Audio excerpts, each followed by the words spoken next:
And so when I was in my journal, and I was reflecting, where do I draw the line? I thought about myself, about all the times that I was a piece of shit, all the times that I was a good man, all the times that I was weak. And I realized through this journey, all the times I was really disappointed in myself were the times that I was not in a good mental state. So then I took the perspective of, okay, well, how can I draw that line? If I look up to my God and I ask him to send me a Reed or a Bell or a Jessica, even through those times where I was a bad person, I wasn't a good man throughout these situations, but he still saw me and he gave me grace. How can I look at my neighbor and say, no, I have to draw the line? Mm-hmm. So I sat there and I pondered and I go, where is that line? And so when I thought, okay, well, what would I need the line for? And the line was for exhaustion, right? Like, I can't let this person take too much from me. And then I realized, okay, well, am I attacking this person or am I attacking his demons?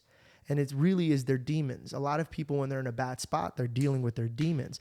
So I go, okay, well, if I'm dealing with their demons and I'm going to get exhausted, well, what if I use God? And then so I realized that I have an untapped, it's a source it can't be dried out. So it's not my energy. But if I'm going to use a biblical reference or spirituality, I have to not draw a line, but I have to draw boundaries. Because I think of my Father in heaven as a father, right? So if I'm looking at my son, so now when I give myself guidance, I pretend that I'm my own son, right? So it's like if I'm looking at this son of mine, I wouldn't want him to help others if it's going to hurt him. But if he could help others by sending boundaries, not a line, not like, oh, if you cross me, you're out, you're done. But it's like, hey, don't treat me this way.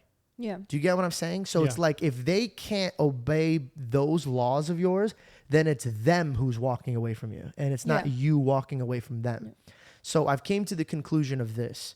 I don't need to draw a line in the sand and saying, if you cross this line, I'm done with you.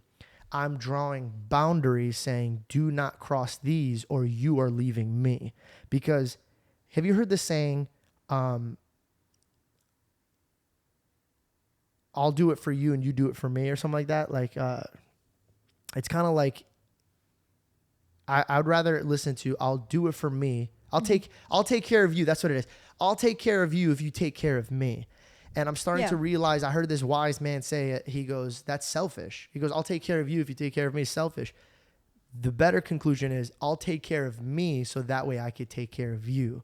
So you take care of you so you could take care of me. Mm-hmm. And I kind of like to reflect our relationship.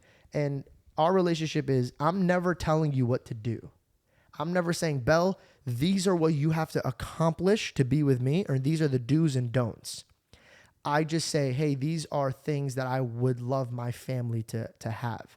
Respect, integrity, and righteousness. I don't want to conflict with my morals and my love. So when I set these boundaries, I'm not saying, if you cross this line with me, you're out. Mm-hmm. It's, do you want to be a part of this garden that I'm growing?